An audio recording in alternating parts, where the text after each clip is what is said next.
गीता में लिखा है कि अध्यात्म विज्ञान से परे है, परंतु यह स्पष्ट नहीं है कि किस आधार पर अध्यात्म विज्ञान से परे है।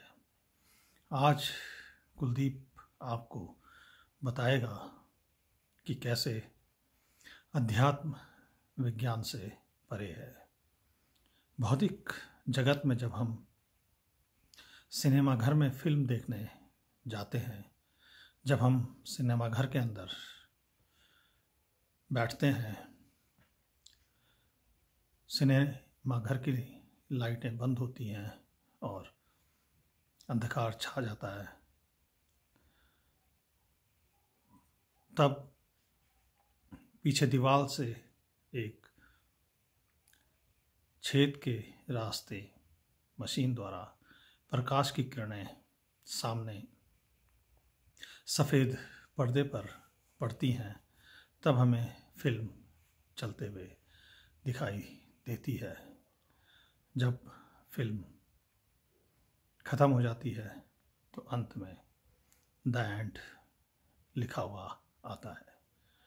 ठीक उसी प्रकार अध्यात्म जगत में जब साधक ध्यान में बैठता है, ध्यान करते करते उसका आज्ञा चक्र खुलता है। उसके बाद उसके आज्ञा चक्र से प्रकाश की किरणें निकलती हैं। ध्यान में साधक की आंखें बंद रहती हैं। सामने उसे स्क्रीन पर वह प्रक्रियाएं दिखती हैं जो ध्यान के समय होती हैं, और सामने एक फिल्म की तरह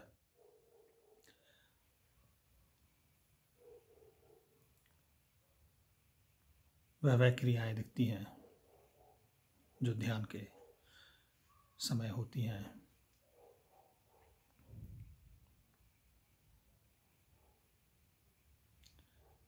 एक दिन कुलदीप सतोपंथ में ध्यान के बाद रात्रि में जब गुफा से बाहर निकला तो उसने सामने पहाड़ पे देखा, तो जैसे टॉर्च से लाइट पड़ती है उसी तरह का प्रतिबिंब उसे सामने पहाड़ पे दिखाई दिया। पहले तो वह अचंभित हुआ कि ये रोशनी कहाँ से आ रही है। जब उसने अपना सर इधर उधर घुमाया तो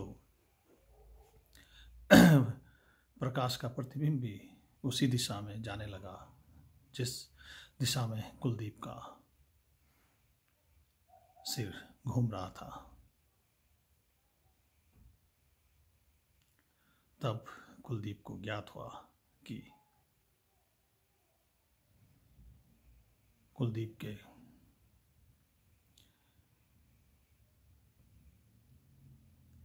मस्तिष्क से ही आज्ञा चक्र से प्रकाश की किरणें बाहर आ रही हैं, और उन्हीं प्रकाश की किरणों के आधार पर हमें सामने फिल्म चलती हुई दिखाई देती है। जिस तरह विज्ञान के विषय में 2 पेपर होते हैं, एक थ्योरी का और एक प्रैक्टिकल का, ठीक उसी प्रकार अध्यात्म में भी 2 परीक्षाएं होती हैं, एक थ्योरी की और एक प्रैक्टिकल की।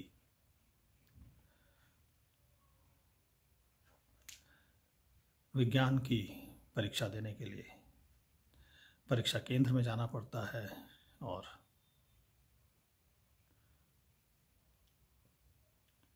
प्रैक्टिकल की परीक्षा देने के लिए प्रयोगशाला में जाना पड़ता है।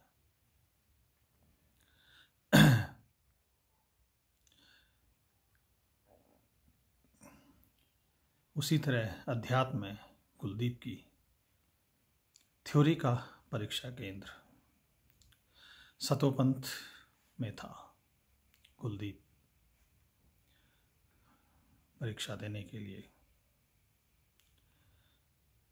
सतोपंथ गया। वहाँ उसने बैठकर एक गुफा में ध्यान किया।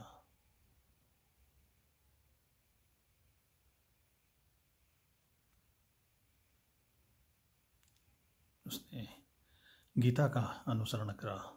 गीता में सिद्धांत हैं, सूत्र हैं। आत्मा से परमात्मा के मिलन के, परमात्मा के साक्षात्कार के,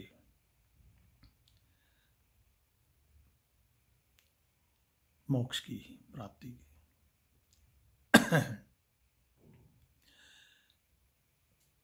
कुलदीप को पहले ही वर्ष में ध्यान के समय परमात्मा के साक्षात्कार स्वरूप सकल शिवा और निराकार स्वरूप परम शिवा प्रकाश के रूप में दर्शन हो गए।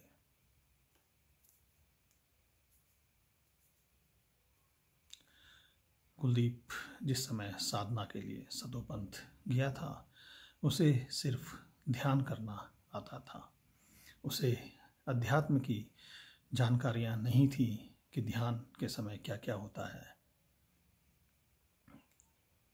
क्या क्या अनुभव होते हैं।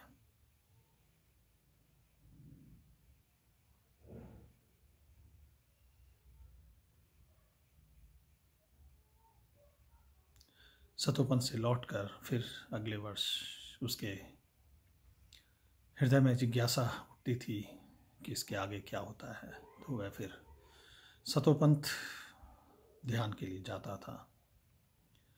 हर वर्ष उसे कुछ न कुछ अनुभव होते थे। तीसरे वर्ष में परमात्मा ने कुलदीप को मानवता का पाठ पढ़ाया। चौथे वर्ष में कुलदीप जब फिर सतोपंथ ध्यान के लिए गया, तो एक दिन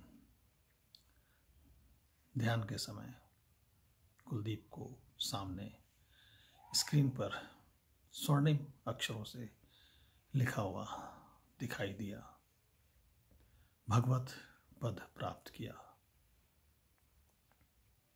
यह कुलदीप की थ्योरी की परीक्षा का परिणाम था। परमात्मा ने, ब्रह्मांड ने कुलदीप को थ्योरी की परीक्षा में उत्तीर्ण करा और सामने परीक्षा फल दिया कि भगवत पद प्राप्त किया। इस तरह से अध्यात्म विज्ञान से परे है। कुलदीप भी अन्य मनुष्यों की तरह साधारण मनुष्य है, लेकिन कुलदीप और अन्य मनुष्यों में एक अंतर है।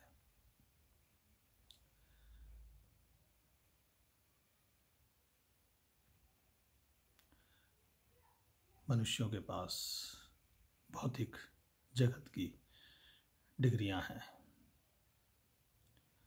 कोई 10 पास है, कोई 12 पास है, कोई ग्रेजुएट है, कोई पोस्ट ग्रेजुएट है, किसी ने पीएचडी की उपाधि प्राप्त की है। कुलदीप के पास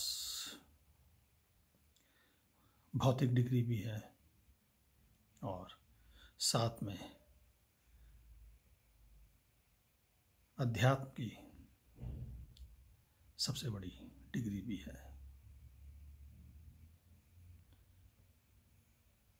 इसलिए कुलदीप कहता है, कुलदीप ने अवतार के पात्र होने की परीक्षा उत्तीर्ण की है। उसे परमात्मा ने भगवत पद की उपाधि दी है, वह भी अवतार का पात्र है। अवतार उस दिन कहलाएगा जिस दिन वह असंभव कार्य को भी संभव करेगा। भारतवासियों, कुलदीप ने सत्य को जाना है, परमात्मा का साक्षात्कार किया है, परमात्मा से ज्ञान प्राप्त किया है। इसी आधार पर कुलदीप कहता है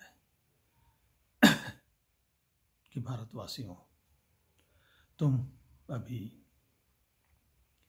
पूर्ण स्वतंत्र नहीं हो, आर्यों के मानसिक गुलाम हो। भारतवासियों, सबसे पहले भारत में आर्य आए थे।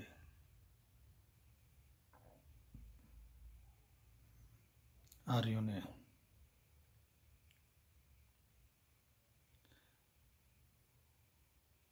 धीरे धीरे भारतवासियों को कर्मकांडों की रचना कर मानसिक गुलाम बनाया। आर्यों ने हमें राजनीतिक गुलाम नहीं बनाया, उन्होंने हमें मानसिक गुलाम बनाया और हमारी सनातन संस्कृति, जिसको भारतवासी आर्यों के आने से पहले जिस सनातन धर्म का अनुसरण करते थे, उसके स्थान पर कर्मकांडों पे आधारित हिंदू धर्म की स्थापना करी और आज अधिकांश भारतीय हिंदू धर्म का अनुसरण कर रहे हैं।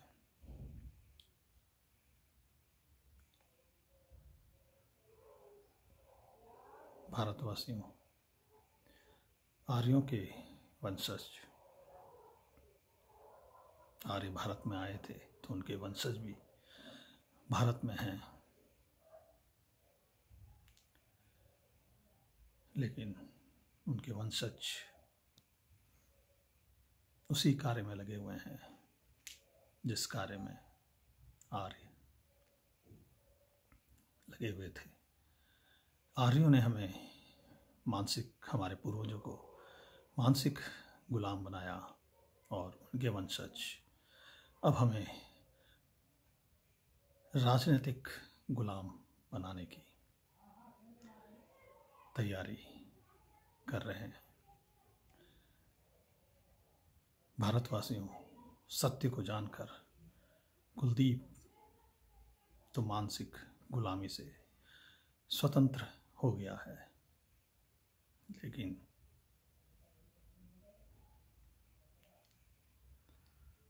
कुलदीप चाहता है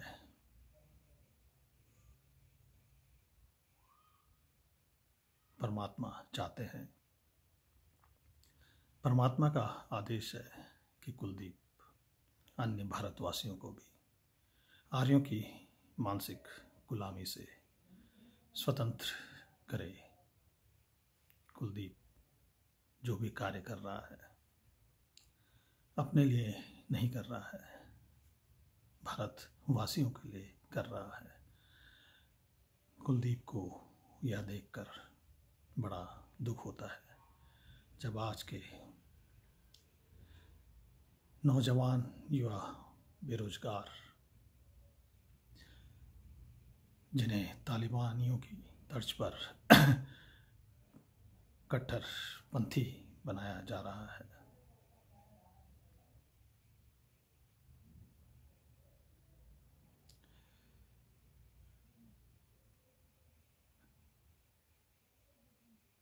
कुलदीप अपने लिए नहीं कर रहा है, लेकिन कुलदीप हैरान है कि कोई भी भारतवासी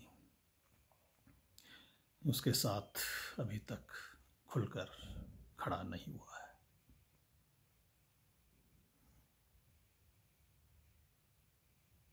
भारतवासियों,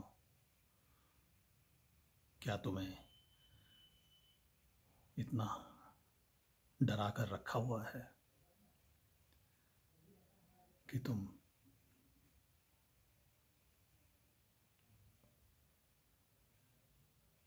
सत्य की लड़ाई लड़ने वाले के साथ भी खड़ा ना हो सके?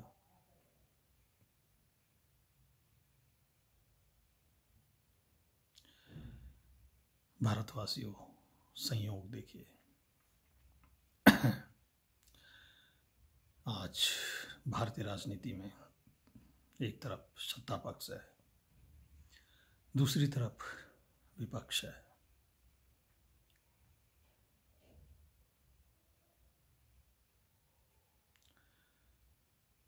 सत्ता पक्ष के जो राजनीतिक गुरु हैं,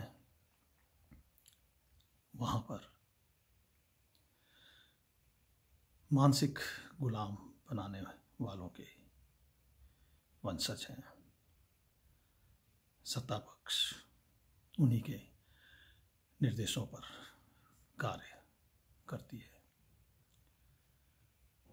दूसरी तरफ छत्रप हैं, विभिन्न राज्यों के, वह सब मानसिक गुलाम हैं। कुलदीप ने जब लिखना, बोलना आरंभ किया तो सत्ता पक्ष के गुरु तो कुलदीप को समझ गए।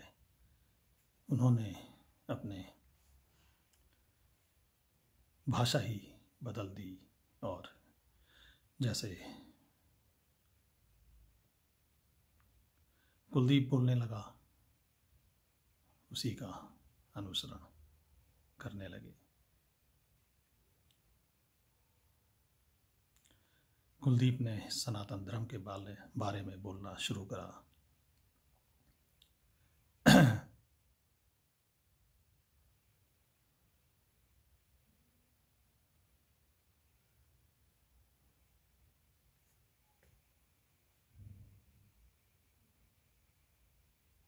तो उन्होंने हिंदू धर्म को ही सनातन धर्म बोलना शुरू कर दिया।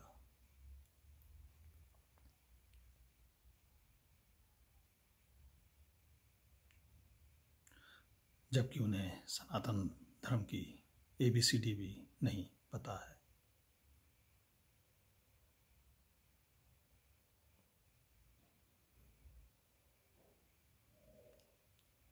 जबकि कुलदीप स्पष्ट बता रहा है कि हिंदू धर्म और सनातन धर्म में क्या अंतर है, लेकिन वह अपने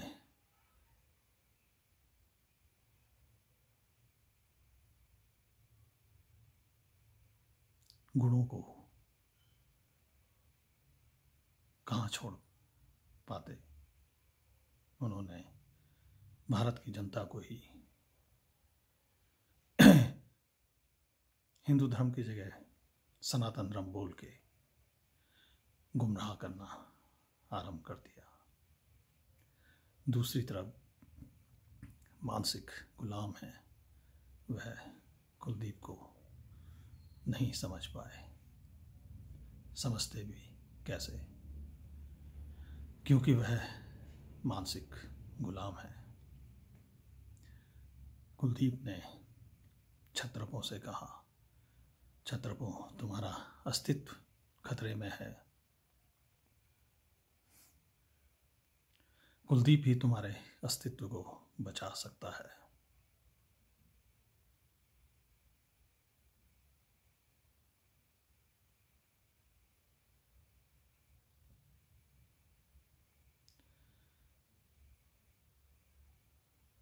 उन्होंने अपने एक दूत को छत्रपों के बीच में भेज दिया।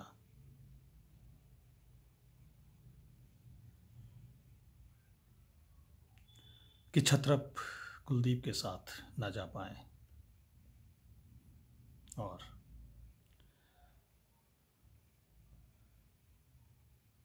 उस दूत ने अपना कार्य कर दिया और एक इंडिया गठबंधन का एक नया गठबंधन बन गया, जिसमें सारे विपक्ष की पार्टियां एक साथ हो गई।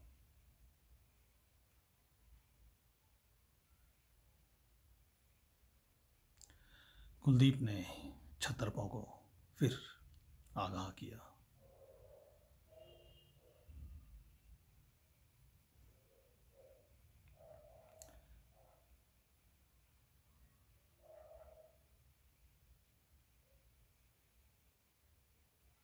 कि वर्तमान सरकार को हराने के बाण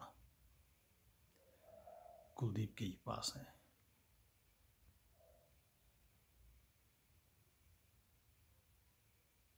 मोदी जी को हराने के बाण कुलदीप के ही पास हैं। तब भी उनकी समझ में नहीं आया।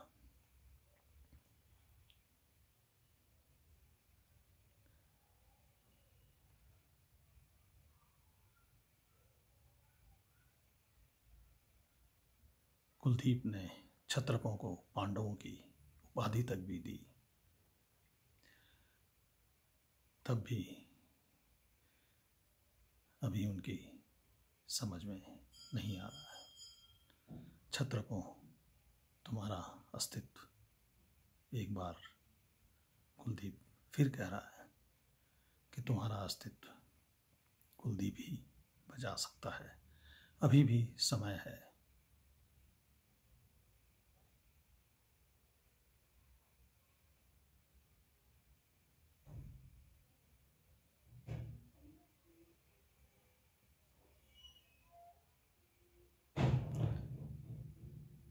भारतवासियों, आज 26 जनवरी है।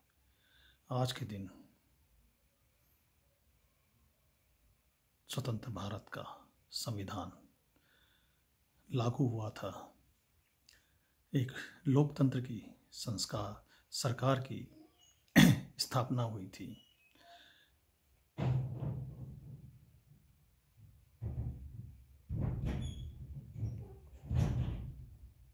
लोकतंत्र की स्थापना हुई। लोकतंत्र में अधिकार है कि जनता को सरकार को चुनने का अधिकार है।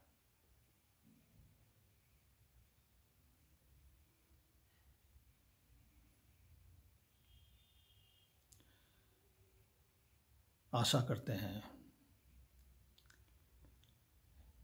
भारत की जनता इस बार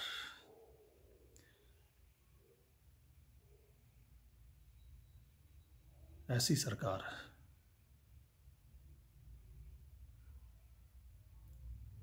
चुनेगी